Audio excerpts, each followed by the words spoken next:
Chapter 6. Hundreds of People. The quiet lodgings of Doctor Manette were in a quiet street corner not far from Soho Square. On the afternoon of a certain fine Sunday, when the waves of 4 months had rolled over the trial for treason, and carried it, as to the public interest and memory, far out to sea, Mr. Jarvis Lorry walked along the sunny streets, from Clerkenwell where he lived, on his way to dine with the doctor. After several relapses into business absorption, Mr. Lorry had become the doctor's friend, and the quiet street corner was the sunny part of his life. On this certain fine Sunday, Mr. Lorry walked towards Soho early in the afternoon for 3 reasons of habit. Firstly, because on fine Sundays he often walked out, before dinner, with the doctor and Lucy. Secondly, because on unfavourable Sundays he was accustomed to be with them as the family friend, talking, reading, looking out of window, and generally getting through the day. Thirdly, because he happened to have his own little shrewd doubts to solve, and knew how the ways of the doctor's household pointed to that time as a likely time for solving them. A quainter corner than the corner where the doctor lived was not to be found in London. There was no way through it, and the front windows of the doctor's lodgings commanded a pleasant little vista of street that had a congenial air of retirement on it. There were few buildings then, north of the Oxford Road, and forest trees flourished, and wild flowers grew, and the hawthorn blossomed in the now vanished fields. As a consequence, country airs circulated in Soho with vigorous freedom, instead of languishing into the parish like stray paupers without a settlement; and there was many a good south wall not far off, on which the peaches ripened in their season. The summer light struck into the corner brilliantly in the early part of the day, but when the streets grew hot, the corner was in shadow, though not in shadow so remote but that you could see beyond it into a glare of brightness. It was a cool spot, staid but cheerful, a wonderful place for echoes, and a very harbour from the raging streets. There ought to have been a tranquil bark in such an anchorage, and there was. The doctor occupied 2 floors of a large, stiff house, where several callings purported to be pursued by day, but whereof little was audible any day, and which was shunned by all of them at night. In a building at the back, attainable by a courtyard, where a plane tree rustled its green leaves, church organs claimed to be made, and silver to be chased, and likewise gold to be beaten by some mysterious giant who had a golden arm starting out of the wall of the front hall, as if he had beaten himself precious, and menaced a similar conversion of all visitors. Very little of these trades, or of a lonely lodger rumoured to live upstairs, or of a dim coach-trimming maker asserted to have a counting-house below, was ever heard or seen. Occasionally a stray workman putting his coat on traversed the hall, or a stranger peered about there, or a distant clink was heard across the courtyard, or a thump from the golden giant. These, however, were only the exceptions required to prove the rule, that the sparrows in the plane tree behind the house, and the echoes in the corner before it, had their own way from Sunday morning unto Saturday night. Doctor Manette received such patience here as his old reputation, and its revival in the floating whispers of his story, brought him. His scientific knowledge, and his vigilance and skill in conducting ingenious experiments, brought him otherwise into moderate request, and he earned as much as he wanted. These things were within Mr. Jarvis Lorry's knowledge, thoughts, and notice, when he rang the door-bell of the tranquil house in the corner on the fine Sunday afternoon. Doctor Manette at home? Expected home. Miss Lucy at home? Expected home. Miss Pross at home? Possibly at home, but of a certainty impossible for handmaid to anticipate intentions of Miss Pross as to admission or denial of the fact. "As I am at home myself," said Miss Lorry, "I'll go upstairs." Although the doctor's daughter had known nothing of the country of her birth, she appeared to have innately derived from it that ability to make much of little means, which is one of its most useful and most agreeable characteristics. Simple as the furniture was, it was set off by so many little adornments, of no value but for their taste and fancy, that its effect was delightful.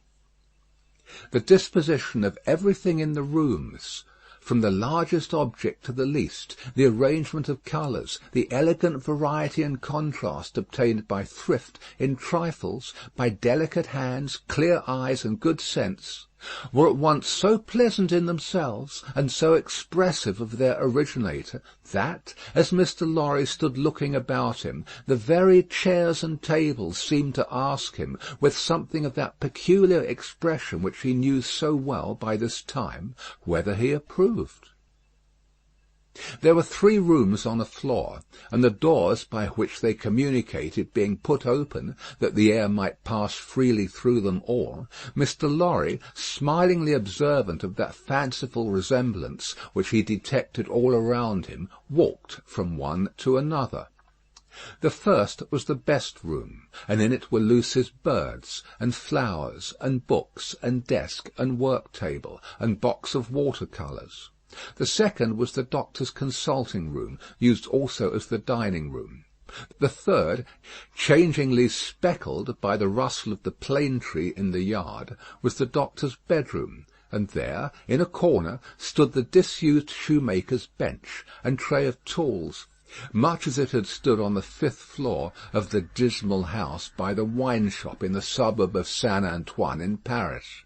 "I wonder," said Mr. Lorry, pausing in his looking about, "that he keeps that reminder of his sufferings about him." "And why wonder at that?" was the abrupt inquiry that made him start. It proceeded from Miss Pross, the wild red woman, strong of hand, whose acquaintance he had first made at the Royal George Hotel at Dover, and had since improved. "I should have thought," Mr. Lorry began. "Pooh! You'd have thought," said Miss Pross. Mr. Lorry left off. "How do you do?" inquired that lady then, sharply, and yet as if to express that she bore him no malice. "I am pretty well, I thank you," answered Mr. Lorry with meekness. "How are you?" "Nothing to boast of," said Miss Pross. "Indeed?" "Ah, indeed," said Miss Pross. "I am very much put out about my ladybird." "Indeed?" "For gracious sake, say something else besides 'indeed,' or you'll fidget me to death," said Miss Pross, whose character, dissociated from stature, was shortness. "Really, then," said Mr. Lorry, as an amendment. "Really is bad enough," returned Miss Pross, "but better. Yes, I'm very much put out." "May I ask the cause?" "I don't want dozens of people who are not at all worthy of Ladybird to come here looking after her," said Miss Pross. "Do dozens come here for that purpose?" "Hundreds," said Miss Pross. It was characteristic of this lady, as of some other people before her time and since, that whenever her original proposition was questioned, she exaggerated it. "Dear me," said Mr. Lorry, as the safest remark he could think of, "I have lived with the darling, or the darling has lived with me and paid me for it, which she certainly should never have done. You may take your affidavit if I could have afforded to keep either myself or her for nothing since she was 10 years old, and it's really very hard," said Miss Pross. Not seeing with precision what was very hard, Mr. Lorry shook his head, using that important part of himself as a sort of fairy cloak that would fit anything. "All sorts of people who are not in the least degree worthy of the pet are always turning up," said Miss Pross. "When you began it—" "I began it, Miss Pross." "Didn't you, who brought her father to life?" "Oh, if that was the beginning of it," said Mr. Lorry. "It wasn't ending it, I suppose. I say, when you begin it, it was hard enough. Not that I have any fault to find with Dr. Manette, except that he is not worthy of such a daughter, which is no imputation on him, for it was not to be expected that anybody should be under any circumstances. But it really is doubly and trebly hard to have crowds and multitudes of people turning up after him, I could have forgiven him, to take Ladybird's affections away from me." Mr. Lorry knew Miss Pross to be very jealous, but he also knew her by this time to be, beneath the surface of her eccentricity, one of those unselfish creatures, found only among women, who will, for pure love and admiration, bind themselves, willing slaves, to youth when they have lost it, to beauty that they never had, to accomplishments that they were never fortunate enough to gain, to bright hopes that never shone upon their own sombre lives. He knew enough of the world to know that there is nothing in it better than the faithful service of the heart, so rendered and so free from any mercenary taint. He had such an exalted respect for it, that in the retributive arrangements made by his own mind, we all make such arrangements, more or less, he stationed Miss Pross much nearer to the lower angels than many ladies immeasurably better got up, both by nature and art, who had balances at Tellson's. "There never was nor will be but one man worthy of Ladybird," said Miss Pross, "and that was my brother Solomon, if he hadn't made a mistake in life." Here again Mr. Lorry's inquiries into Miss Pross's personal history had established the fact that her brother Solomon was a heartless scoundrel who had stripped her of everything she possessed as a stake to speculate with, and had abandoned her in her poverty for evermore, with no touch of compunction. Miss Pross's fidelity of belief in Solomon, deducting a mere trifle for this slight mistake, was quite a serious matter with Mr. Lorry, and had its weight in his good opinion of her. "As we happen to be alone for the moment, and are both people of business," he said, when they had got back to the drawing-room, and had sat down there in friendly relations, "let me ask you, does the doctor, in talking with Lucy, never refer to the shoemaking time yet?" "Never." "And yet keeps that bench and those tools beside him?" "Ah," returned Miss Pross, shaking her head, "but I don't say he don't refer to it within himself." "Do you believe that he thinks of it much?" "I do," said Miss Pross. "Do you imagine—" Mr. Lorry had begun, when Miss Pross took him up short, with "Never imagine anything. Have no imagination at all." "I stand corrected. Do you suppose— you go so far as to suppose sometimes?" "Now and then," said Miss Pross. "Do you suppose," Mr. Lorry went on, with a laughing twinkle in his bright eye, as it looked kindly at her, "that Doctor Manette has any theory of his own, preserved through all those years, relative to the cause of his being so oppressed, perhaps even to the name of his oppressor?" "I don't suppose anything about it but what Ladybird tells me, and that is, that she thinks he has." "Now, don't be angry at my asking all these questions, because I am a mere dull man of business, and you are a woman of business." "Dull?" Miss Pross inquired, with placidity. Rather wishing his modest adjective away, Mr. Lorry replied, No, surely not. To return to business, is it not remarkable that Doctor Manette, unquestionably innocent of any crime, as we are all well assured he is, should never touch upon that question? I will not say with me, though he had business relations with me many years ago, and we are now intimate, I will say with the fair daughter to whom he is so devotedly attached, and who is so devotedly attached to him. Believe me, Miss Pross, I don't approach the topic with you out of curiosity, but out of zealous interest. "Well, to the best of my understanding, and bad's the best, you'll tell me," said Miss Pross, softened by the tone of the apology. "He is afraid of the whole subject." "Afraid?" "It's plain enough, I should think, why he may be. It's a dreadful remembrance. Besides that, his loss of himself grew out of it. Not knowing how he lost himself, or how he recovered himself, he may never feel certain of not losing himself again. That alone wouldn't make the subject pleasant, I should think." It was a profounder remark than Mr. Lorry had looked for. "True," said he, "and fearful to reflect upon. Yet a doubt lurks in my mind, Miss Pross, whether it is good for Doctor Manette to have that suppression always shut up within him. Indeed, it is this doubt, and the uneasiness it sometimes causes me, that has led me to our present confidence." "Can't be helped," said Miss Pross, shaking her head. "Touch that string, and he instantly changes for the worse. Better leave it alone. In short, must leave it alone, like or no like. Sometimes he gets up in the dead of the night, and will be heard, by us overhead here, walking up and down in his room. Ladybird has learnt to know then that his mind is walking up and down in his old prison. She hurries to him, and they go on together, walking up and down, until he is composed. But he never says a word of the true reason of his restlessness to her, and she finds it best not to hint at it to him. In silence they go walking up and down together, till her love and company have brought him to himself." Notwithstanding Miss Pross's denial of her own imagination, there was a perception of the pain of being monotonously haunted by one sad idea in her repetition of the phrase "walking up and down," which testified to her possessing such a thing.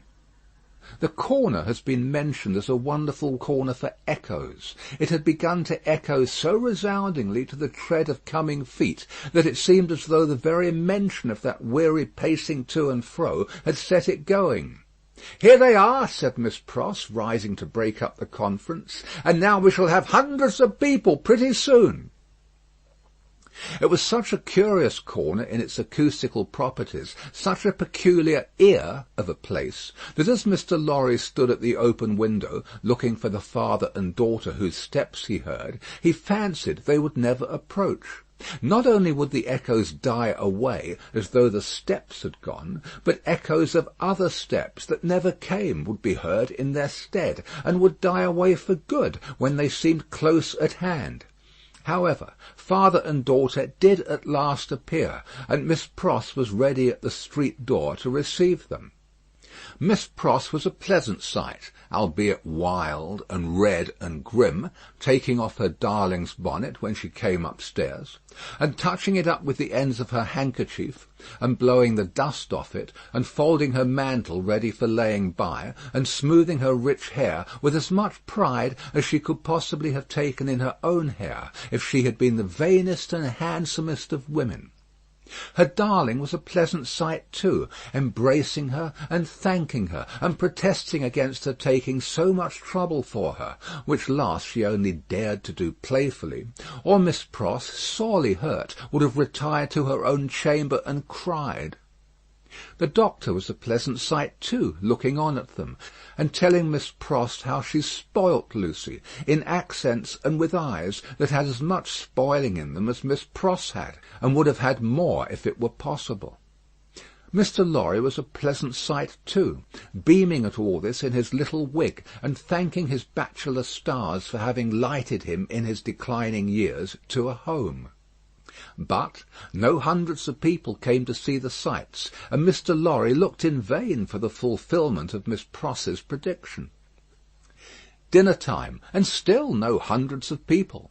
In the arrangements of the little household, Miss Pross took charge of the lower regions, and always acquitted herself marvellously. Her dinners, of a very modest quality, were so well cooked, and so well served, and so neat in their contrivances, half English and half French, that nothing could be better. Miss Pross's friendship being of the thoroughly practical kind, she had ravaged Soho and the adjacent provinces in search of impoverished French who, tempted by shillings and half-crowns, would impart culinary mysteries to her. From these decayed sons and daughters of Gaul she had acquired such wonderful arts that the woman and girl who formed the staff of domestics regarded her as quite a sorceress, or Cinderella's godmother, who would send out for a fowl, a rabbit, a vegetable or two from the garden, and change them into anything she pleased. On Sundays Miss Pross dined at the doctor's table, but on other days persisted in taking her meals at unknown periods, either in the lower regions or in her own room on the second floor, a blue chamber to which no one but her Ladybird ever gained admittance. On this occasion Miss Pross, responding to Ladybird's pleasant face and pleasant efforts to please her, unbent exceedingly. So the dinner was very pleasant too. It was an oppressive day, and, after dinner, Lucy proposed that the wine should be carried out under the plane tree, and they should sit there in the air. As everything turned upon her and revolved about her, they went out under the plane tree, and she carried the wine down for the special benefit of Mr. Lorry. She had installed herself some time before as Mr. Lorry's cup-bearer, and while they sat under the plane tree talking, she kept his glass replenished. Mysterious backs and ends of houses peeped at them as they talked, and the plane tree whispered to them in its own way above their heads. Still, the hundreds of people did not present themselves. Mr. Darnay presented himself while they were sitting under the plane tree, but he was only one. Doctor Manette received him kindly, and so did Lucy. But Miss Pross suddenly became affected with a twitching in the head and body, and retired into the house. She was not unfrequently the victim of this disorder, and she called it, in familiar conversation, a fit of the jerks. The doctor was in his best condition, and looked specially young. The resemblance between him and Lucy was very strong at such times, and as they sat side by side, she leaning on his shoulder, and he resting his arm on the back of her chair, it was very agreeable to trace the likeness. He had been talking all day on many subjects, and with unusual vivacity. "Pray, Doctor Manette," said Mr. Darnay, as they sat under the plane tree, and he said it in the natural pursuit of the topic in hand, which happened to be the old buildings of London, "have you seen much of the Tower?" "Lucy and I have been there, but only casually. We have seen enough of it to know that it teems with interest, little more." "I have been there, as you remember," said Darnay with a smile, though reddening a little angrily, "in another character, and not in a character that gives facilities for seeing much of it. They told me a curious thing when I was there." "What was that?" Lucy asked. "In making some alterations, the workmen came upon an old dungeon, which had been for many years built up and forgotten. Every stone of its inner wall was covered by inscriptions, which had been carved by prisoners, dates, names, complaints, and prayers. Upon a cornerstone in an angle of the wall, one prisoner, who seemed to have gone to execution, had cut as his last work 3 letters. They were done with some very poor instrument and hurriedly with an unsteady hand. At first they were read as D-I-C, but on being more carefully examined, the last letter was found to be G. There was no record or legend of any prisoner with those initials, and many fruitless guesses were made what the name could have been. At length it was suggested that the letters were not initials, but the complete word dig. The floor was examined very carefully under the inscription, and in the earth beneath a stone, or tile, or some fragment of paving, were found the ashes of a paper, mingled with the ashes of a small leathern case or bag. What the unknown prisoner had written will never be read, but he had written something, and hidden it away to keep it from the jailer. "My father!" exclaimed Lucy, "you are ill!" He had suddenly started up, with his hand to his head. His manner and his look quite terrified them all. "No, my dear, not ill. There are large drops of rain falling, and they made me start. We had better go in." He recovered himself almost instantly. Rain was really falling in large drops, and he showed the back of his hand with raindrops on it. But he said not a single word in reference to the discovery that had been told of, and, as they went into the house, the business eye of Mr. Lorry either detected, or fancied it detected, on his face, as it turned toward Charles Darnay, the same singular look that had been upon it when it turned towards him in the passages of the court-house. He recovered himself so quickly, however, that Mr. Lorry had doubts of his business eye. The arm of the golden giant in the hall was not more steady than he was, when he stopped under it to remark to them that he was not yet proof against slight surprises, if he ever would be, and that the rain had startled him. Tea time, and Miss Pross making tea, with another fit of the jerks upon her, and yet no hundreds of people. Mr. Carton had lounged in, but he made only 2. The night was so very sultry that although they sat with doors and windows open, they were overpowered by heat. When the tea-table was done with, they all moved to one of the windows and looked out into the heavy twilight. Lucy sat by her father. Darnay sat beside her. Carton leaned against a window. The curtains were long and white, and some of the thunder gusts that whirled into the corner caught them up to the ceiling and waved them like spectral wings. "The raindrops are still falling, large, heavy, and few," said Doctor Manette. "It comes slowly." "It comes surely," said Carton. They spoke low, as people watching and waiting mostly do; as people in a dark room, watching and waiting for lightning, always do.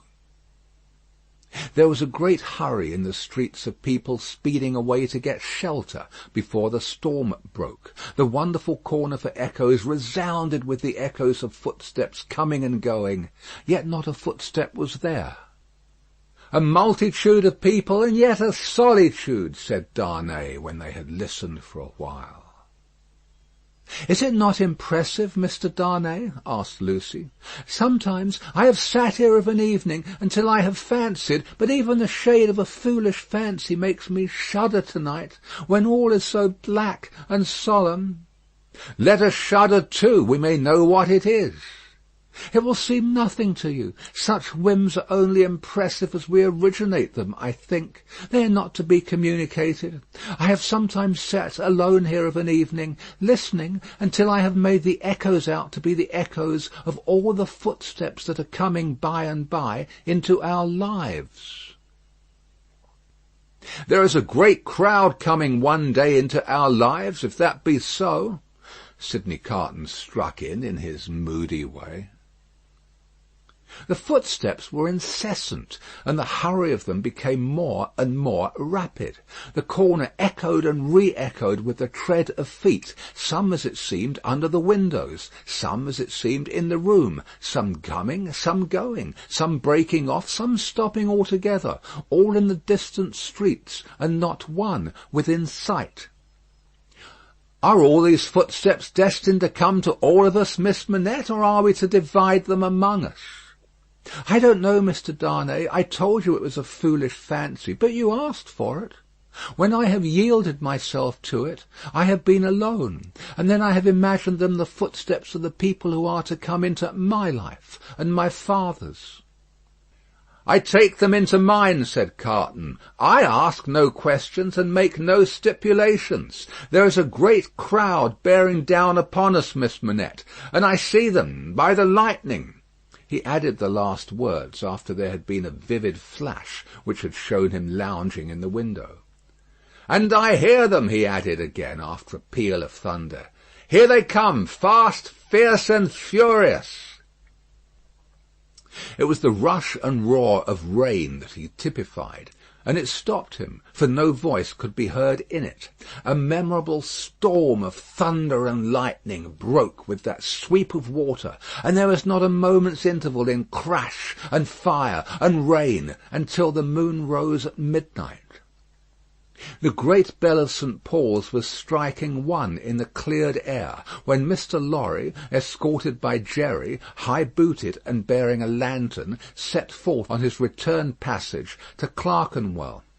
There were solitary patches of road on the way between Soho and Clerkenwell, and Mr. Lorry, mindful of footpads, always retained Jerry for this service, though it was usually performed a good 2 hours earlier. "What a night it has been! Almost a night, Jerry," said Mr. Lorry, "to bring the dead out of their graves." "I never see the night myself, master, nor yet I don't expect to. What would do that?" answered Jerry. "Good night, Mr. Carton," said the man of business. "Good night, Mr. Darnay. Shall we ever see such a night again together?"